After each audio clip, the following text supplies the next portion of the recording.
நம்ம இன்னைக்கு வந்திருக்கக்கூடிய இடம் பார்த்தீங்கன்னா, இப்போ அப்ராட்ல ஸ்டூடெண்ட்ஸ் வந்துட்டு போய் படிக்கிறாங்க பார்த்தீங்களா, அந்த கல்லூரிகள் வந்து தனியார் கல்லூரிகளா இல்லை அரசு கல்லூரி? அரசு கல்லூரிகள். அப்ராட்ல இருக்கக்கூடிய கவர்மெண்ட் காலேஜஸ். Government college.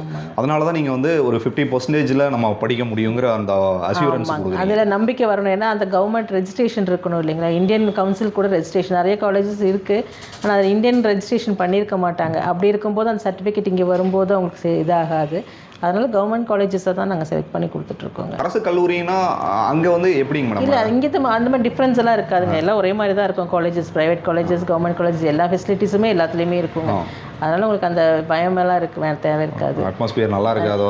அப்படி எல்லாம் இல்லைங்க, எல்லாமே இருக்கும். ஹாஸ்டலும் உங்களுக்கு உள்ளேயே இருக்கும், கேம்பஸ்க்குள்ளேயே தான் ஃபுட்டு எல்லாமே உங்களுக்கு பார்க்க நம்மள அந்த மாதிரியெல்லாம் இருக்காதுங்க. ஓல்டாலாம் அப்படி தெரியாது. அதனால் நம்பி போகலாங்க. வரும்போது எம்பிபிஎஸ் சர்டிஃபிகேட்டும் ரிட்டன் வந்துக்கலாம். ஆமாங்க, இங்கே வந்து ஒரு எக்ஸாம் எழுத வேண்டி வரும். அதை மட்டும்தான் இது பண்ணணும். நம்பி வாங்க, சந்தோஷமாக போங்க. RKC education and work force solutions already பார்த்தீங்கன்னா நம்ம சிவா அருண் டிவியில் இந்த வீடியோ காணொலி நீங்கள் பார்த்துருப்பீங்க. ஸோ நம்ம +2 முடித்த ஸ்டூடெண்ட்ஸுக்காக இந்த ஒரு பதிவை எகைன் ஒரு டைம் நம்ம வந்து உங்களுக்காக ஷோ பண்ணுறேங்க. ஏன்னா நம்ம +2 முடித்த உடனே ஸ்டூடெண்ட்ஸ் வந்து அடுத்து நம்ம என்ன படிக்கலாம், ஹையர் ஸ்டடீஸ்க்கு நம்ம என்ன பண்ணால் நம்ம வந்து மேல் நோக்கி போக முடியும் அப்படிங்கிறது நிறைய பேருக்கு தெரிய மாட்டேங்குது. ஸோ வெளிநாட்டில் நம்ம படிக்கணும் அப்படின்னா ஒரு எளிமையாக நம்ம வந்து அணுகிறது எந்த மாதிரி ஏஜென்சியை நம்ம அணுகுனா நம்ம வந்து சக்ஸஸ்ஃபுல்லாக உள்ளே போக முடியும் அப்படிங்கிறதுக்கு இந்த ஒரு காணொலி நிச்சயமா உங்களுக்கு உதவியா இருக்க போகுது. மேடம் வணக்கம். மேடம் வணக்கம் சார். நல்லா இருக்கீங்களா? நல்லா இருக்கேன் சார். உங்க பேரு, உங்களை பற்றி ஒரு சிறிய அறிமுகம். என் பேர் Sudha Ramakrishnan. RKC education and work force சொல்யூஷனோட ப்ரொப்ரைட்டர் ஒரு பார்ட்னர். நாங்கள் இங்கே வந்து ஸ்டடி அப்ராட் ஸ்டடீஸ் பண்ணிகிட்ருக்கோங்க. உங்களுக்கு எல்லா டைப் ஆஃப் கோர்சஸ்க்கும் நாங்கள் வந்து இங்கே ஹெல்ப் பண்ணுறோம், கைட் பண்ணுறோம். இந்த 12th முடிச்சுட்டு வர பசங்களுக்கு அவங்களுக்கு எதுவுமே தெரியாமல் இருக்கும், என்ன பண்ணலாம் அப்படிங்கிறது தெரியாமல் இருக்கும். அதை வந்து அவங்களுக்கு என்ன கோர்சஸ் பண்ணுனா அவங்களுக்கு எப்படி இருக்கும் அப்படிங்கிறத நாங்கள் அவங்களுக்கு சொல்லி கொடுத்துட்ருக்கோங்க. அதே மாதிரி எம்பிபிஎஸ் பண்ண வரவங்களுக்கு ஃபஸ்ட்டு ஸ்டார்டிங்லேருந்து அவங்களுக்கு கைட் பண்ணி கொடுத்துட்ருக்கோம். அது எம்பிபிஎஸ் பண்ணோன்னா நமக்கு நீட் எக்ஸாமில் பாஸ் மார்க் வாங்கியிருக்கணும் அப்ராட் போகிறதா இருந்தால். இங்கேயே நம்ம பண்ணுற மாதிரி இருந்தால் பிரச்சனை இல்லை. அவங்களுக்கு அதில் கிடைக்காத பட்சத்தில் அப்ராட் போக இன்ட்ரெஸ்ட் இருக்க பசங்களுக்கு நாங்கள் அதில் ஹெல்ப் பண்ணி கொடுத்துட்ருக்கோங்க. அஃபோர்டபிலிட்டி பார்த்திங்கன்னா இங்கே இந்தியாவில் பண்ணுறதை விட நமக்கு அங்கே கொஞ்சம் கம்மியாக தான் இருக்கும். அதே மாதிரி உங்களுக்கு அங்கே இருக்க அட்மாஸ்ஃபியர், டெம்பரேச்சர் எல்லாமே நம்மளோட இந்தியன்ஸ் இதில் இருக்கிற மாதிரி தான் இருக்கும். கொஞ்சம் இந்த ஊட்டி கிளைமேட்டில் இருக்கிற மாதிரி தான் இருக்கும். ஒன்றும் பெரிய கிளைமேட் சேஞ்சஸ் இருக்காது. அதனால் அவங்களுக்கு அந்த பிரச்சனை இருக்காது, ஹோம் சிக் இருக்காது. கூட ஃப்ரெண்ட்ஸ் எல்லாருமே இருப்பாங்க, நிறைய பேர் இருக்காங்க. தனி ஹாஸ்டல், இந்தியன் ஹாஸ்டல் தனியாக இருக்குது, மெஸ் இருக்குது, அது இந்தியன் ஷெஃப்ஸ் தான் இருக்காங்க. அதனால் அவங்களுக்கு எந்த பிரச்சனையும் இருக்காதுங்க. சாப்பாட்டு இதெல்லாம் சேஃப்டியும் எங்களுக்கு கொடுத்துட்ருக்கோம். எங்களோட ஆளுங்க கூடயே இருப்பாங்க. அவங்கக்கிட்ட எந்த பிரச்சனை வந்தாலும் அவங்கக்கிட்ட சொல்லிக்கலாம், அவங்க கைட் பண்ணி கொடுப்பாங்க. இப்போ நீங்கள் எவ்வளோ இயர்ஸ் ஆச்சுங்க மேடம் நம்மளுடைய? நாங்கள் 2 இயர்ஸாக பண்ணிகிட்ருக்கோங்க. எவ்வளோ ஸ்டூடெண்ட்ஸ் வந்து நீங்கள் அப்ராடுக்கு அனுப்பிச்சி வச்சுருப்பீங்க? மோர் தென் 50. 50 பேர். இப்போ 50 பேரும் ஒரு நல்ல இருக்காங்க, நல்லா இருக்காங்க, அவங்க செக்யூர்டாக இருக்காங்க. ஆமாங்க. ஸோ அடுத்து நீங்கள் என்ன டார்கெட் பேஸில் நீங்கள் வந்து பண்ணிட்டு இருக்கீங்க மேடம்? இப்போ இங்கே இருக்கக்கூடிய ஸ்டூடெண்ட்ஸ்க்கு வந்து அங்கே போய் படிக்கிறதுனால என்னென்ன மாதிரியான ஸ்கீம்ஸ் வந்து நீங்கள் கொடுக்குறீங்க?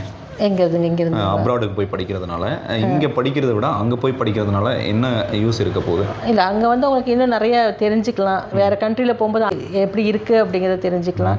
அங்கே புது அட்வான்ஸ் மெத்தட்ஸ் எல்லாம் இருக்கும், அதெல்லாம் அவங்க கற்றுக்கிட்டு இங்கே வந்து இது பண்ணிக்கலாம். அப்புறம் அங்கேருந்தே அவங்க ஹையர் ஸ்டடீஸ் பண்ணணுன்னாலும் பண்ணிக்கலாங்க. அவங்க இந்தியாவில் வந்து தான் பண்ணணுன்றது இல்லை, அவங்க அங்கேருந்து பண்ணிக்கலாம். ஜாப் ஆப்பர்ச்சுனிட்டிஸும் அவங்களுக்கு ஈஸியாக கிடைக்கும்.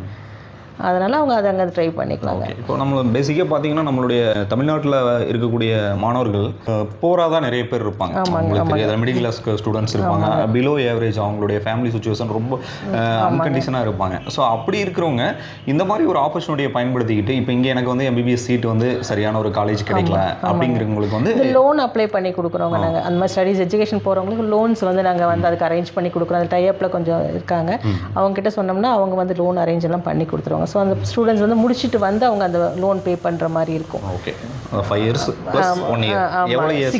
6 இயர்ஸ். ஸோ நம்ம வந்து 5 இயர்ஸ் வந்து ஸ்டடீஸ்க்கு, அந்த +1 இயர் வந்து எதுக்காக? இன்டர்ன்ஷிப்புங்க. அங்கேயே ஒர்க் பண்ணணும். அங்கேயே ஒர்க் பண்ணி முடிச்சுட்டு நம்ம இங்கே வந்துடலாம். ஓகே, அப்போது அப்ராடு படிக்க போகிறதுக்கு நீங்களே வந்து லோன் ஃபெசிலிட்டியும் நீங்கள் அரேஞ்ச் பண்ணி கொடுத்துருவீங்க. அவங்க முடிச்சுட்டு வந்து இங்கே ஒர்க்கு போயிட்டு அதை வந்து பண்ணிக்கலாம். இது வந்து ஒரு நல்ல ஒரு ஆப்பர்ச்சுனிட்டி. ஏன்னா இங்கே இருக்கக்கூடிய ஸ்டூடெண்ட்ஸ் வந்துட்டு நம்ம இங்கே காலேஜ் ஏதாவது நமக்கு கிடைக்கல அப்படிங்கிற பட்சத்தில் இல்லை, எம்பிபிஎஸ் நமக்கு அஃபோர்டபுள் இல்லாதவங்க படிக்க முடியாதுங்க இங்கே. அப்போ அதனால் அவங்களுக்கு இன்ட்ரெஸ்ட் இருக்க பசங்க நம்ம அப்படி விட முடியாதுங்க. ஸோ அவங்க படிக்கிறதா இருந்தால் ஓகே, மேல் எத்தனை பேர் நீங்கள் அனுப்பிச்சிருக்கீங்க, ஃபீமேல் எத்தனை பேர் அனுப்பிச்சிருக்கீங்க? மேல் ஒரு 20 இருக்குங்க. ஃபீமேல்ஸ் தான் நிறைய போகிறாங்க, 30 மெம்பர்ஸ் மேலே போயிருக்காங்க. ஓகே, அப்போ ஃபீமேல்ஸ்க்கு அங்கே ஒரு செக்யூர்டான ஒரு சேஃப்டி இருக்கு. ஆமாங்க, அதனால ஆமாங்க. ஏன்னா ஹாஸ்டலில் தனியாக இருக்கனால உங்களுக்கு இந்தியன்ஸ் அங்கே தானே இருப்பாங்க. ஹோல் இந்தியாவிலேருந்து எல்லாருமே இருக்காங்க. நம்ம சதர்ன் சைடு மட்டும் இல்லை, நார்த்தன் சைட் பீப்புள் இருக்காங்க, எல்லாருமே இருக்காங்க. சார்லாம் அவங்க அந்த பயம் இல்லை. அதனால நம்ம இந்தியன்ஸ் இருக்கனால அவங்களுக்கு ஒரு தைரியமாக இருக்கும், வரது போகிறது எல்லாமே பிரச்சனை இல்லாமல் இருக்கும். ஃபீஸ் எவ்வளோ வருங்க பேசிக்காக ஒரு அப்ராக்சிமேட்டாக சொல்ல முடியுங்களா? அப்ராக்சிமேட்டாக முடிச்சு வெளியே வரதுக்குள்ளே ஒரு 40க்குள்ளே வருங்க. 40 lakhsக்குள்ளே முடிச்சு வெளியே வந்துடலாம். ஆனால் அது நம்ம இங்கே பண்ணுறோம்னா அந்தளவுக்கு வராது. ஃபஸ்ட் இயர்லேயே நம்ம அது பத்தாது.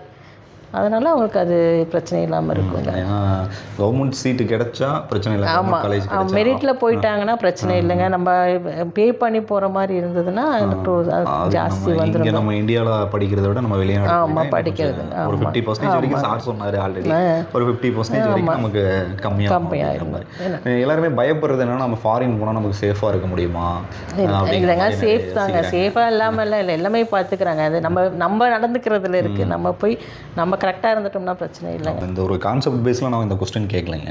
இப்போ இளைஞர்களுக்கு வந்து நிறைய பேருக்கு அந்த விழிப்புணர்வு அப்படிங்கிறது இல்லாமல் இருக்குது. ஆமாங்க, ஒரு +2 முடிச்சோன்னா அடுத்து நம்ம என்ன பண்ணணும்? அதனால தான் நாங்கள் அந்த கவுன்சிலிங் கொடுக்குறதுங்க. ஏன்னா இப்போ வந்து அவங்களுக்கு நிறைய பேர் பேரண்ட்ஸே கேட்பாங்க, எங்களுக்கு தெரியலங்க அப்படின்னு சொல்லிட்டு. அந்த மாதிரி வரவங்களுக்கு நாங்கள் எந்தெந்த கோர்சஸ் பண்ணால் இப்படிலாம் இருக்குங்கன்றதை சொல்லுவோம். அவங்களுக்கு அதில் எந்த இன்ட்ரெஸ்ட் இருக்குது அப்படின்றாங்களோ அதை இதில் பண்ணி எடுத்துப்பாங்க. இந்த கவுன்சிலிங் கொடுக்குறதுக்கு இங்கே வந்தாலே நீங்கள் வந்து கண்டிப்பாங்க காண்டாக்ட் பண்ணாலே நாங்கள் சொல்லுவோம். மோஸ்ட்டாக நேராக பேசும்போது அவங்களுக்கு ஒரு கான்ஃபிடென்ட் வரும். அதனால நாங்கள் நேராக வர சொல்லிடுவோம். ஃபோன் பண்ணிட்டு வந்தாங்கன்னா அவங்க வெயிட் பண்ண வேண்டாம். சப்போஸ் நாங்கள் வெளியில் எங்கேயாவது போயிட்டோம்னா வந்து வேஸ்ட்டு. அதனால ஃபோன் பண்ணிட்டு வந்துட்டாங்கன்னா கம்பல்சரி இல்லைங்களா? MBBSக்கு 8 கம்பல்சரி. ஸோ அதர்வைஸ் நீங்கள் வேறு என்னென்ன கோர்ஸ் வந்து நீங்கள் BSc MSc MEd அது எல்லாமே பண்ணி கொடுத்துருக்கோம். PG கோர்சஸ் கூட பண்ணி தரோம். அவங்களுக்கு என்னென்ன இது வேணும், அது எந்த கண்ட்ரிக்கு வேணும்னு சொல்கிறாங்களோ அதுக்கு தகுந்த மாதிரி பண்ணி கொடுத்துருக்கோம். என்னென்ன கண்ட்ரிஸ்க்கு நீங்கள் அனுப்பிச்சி விடுவீங்க?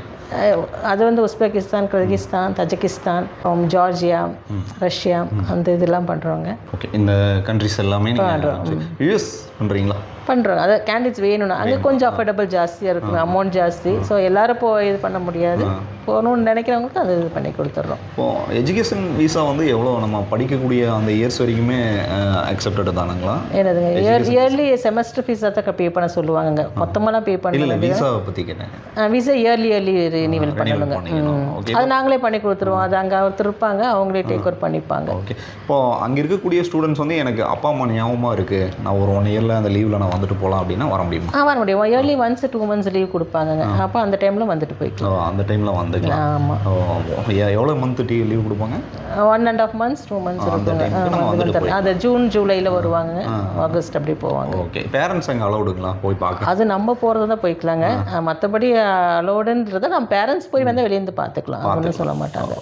ஓகே மேம், அதாவது இந்த ஸ்டூடெண்ட்ஸ்க்கு வெளிநாட்டிலையும் ஒரு ஆப்பர்ச்சுனிட்டி வந்து நீங்கள் ஆப்பர்ச்சுனிட்டி கிரியேட் பண்ணியிருக்கீங்க இல்லைங்களா? நம்மளுடைய RKC education and work force solutions எங்கே லொக்கேட் ஆகிருக்கு அப்படிங்கிறத சொல்லுங்கள். இங்கே சவிதா ஹாஸ்பிட்டலுக்கு ஆப்போசிட்டில் இருக்குங்க, காரமடை. ஓகே, நியர் நம்ம மேட்டுப்பாளையம் டு கோயம்புத்தூர் ரோட்டில் EB காலனியில் டுவர்ட்ஸ் நம்ம சவிதா ஹாஸ்பிட்டலுக்கு ஆப்போசிட்லேயே இருக்குது இல்லையா? ஆமாங்க. நம்மளுடைய கான்டாக்ட் நம்பர் 9345662624. சரிங்க மேம், யாராவது ஸ்டூடெண்ட்ஸ் வந்து ஏதாவது என்கொயரி பண்ணணும் அப்படின்னா இது இல்லாமல் ஜாப்ஸும் நாங்கள் பண்ணி கொடுத்துட்ருக்கோம். ஜாப்ஸ் வேணுன்றவங்களுக்கும் நாங்கள் எல்லாமே பண்ணி கொடுத்துட்ருக்கோம். என்னென்ன மாதிரியான ஜாப்? எல்லாமே ஸ்கில்டு அண்ட் ஸ்கில்டு ஒர்க்கர்ஸ் எல்லாமே பண்ணி கொடுத்துட்ருக்கோங்க. அரபிக் கண்ட்ரீஸ்னால் உங்களுக்கு 3 months 4 months இது பண்ணிடுவாங்க. இந்த மற்ற கண்ட்ரீஸ் அப்படின்னா ஒரு 6 months ஆகும், கொஞ்சம் வெயிட் பண்ண வேண்டியிருக்கும். ஆனால் நாங்கள் பண்ணி கொடுத்துருவோம். ஸ்கேல் என்ன ஸ்கேல் வந்து நம்ம பேசிக்காக அங்கே பண்ணி தரீங்க? இல்லை, அது எஜுகேஷனை பொறுத்து இருக்குங்க. எஜுகேஷனை பொறுத்த வரைக்கும் 40லேருந்து வருங்க. அது உங்களுக்கு அங்கே போய் எல்லாம் இது பண்ணிக்கலாம். 2 yearsக்கு இதில் பண்ணி. அதுக்கு நம்ம பே பண்ணுறது எவ்வளோ பே பண்ணுற மாதிரி இருக்கும் மேம்? இப்போ அது கண்ட்ரி வைஸ் டிஃபர் ஆகும். அவங்களுக்கு எந்த கண்ட்ரிஸ் கேட்குறாங்களோ அதுக்கு தகுந்த மாதிரி இருக்கும் பண்ணி கொடுத்துருவீங்க. ஓகே மேம், நன்றி மேம். தேங்க்ஸ். ஓகே மேடம், பார்த்தீங்கன்னா நம்மளுக்கு ஷார்ட் அண்ட் ஸ்வீட்டாக நமக்கு வந்து அப்ராடில் நம்ம போய் ஹையர் ஸ்டடீஸ் பண்ணுறதுக்கு நமக்கு என்ன வழி அப்படிங்கிறத இந்த காணொலி வழியை நீங்கள் பார்த்து தெரிஞ்சிருப்பீங்கன்னு நினைக்கிறேன். நீங்கள் +2 முடித்த ஸ்டூடெண்ட்ஸாக இருந்தீங்கன்னா இந்த ஒரு காணொலியை நீங்கள் உங்களுக்கு தேவைப்படலைங்கிறது நெசசரி கிடையாது. ஸோ யாராவதுக்கு நீங்கள் இந்த காணொலியை ஷேர் பண்ணி விட்டீங்கன்னா அதன் மூலமா இன்னொரு ஸ்டூடெண்ட் வந்து பயன் தருவாங்க. அடுத்தடுத்த காணொலி வழியாக நான் உங்களை சந்திக்கணும்னு விருப்பப்பட்டீங்கன்னா சிவாரம் டிவி இன்ஸ்டா பேஜையும் சிவாரம் டிவியை தொடர்ந்து பாருங்கள். டில் தென் பை ஃப்ரம் உங்கள் சிவா. நன்றி, வணக்கம்.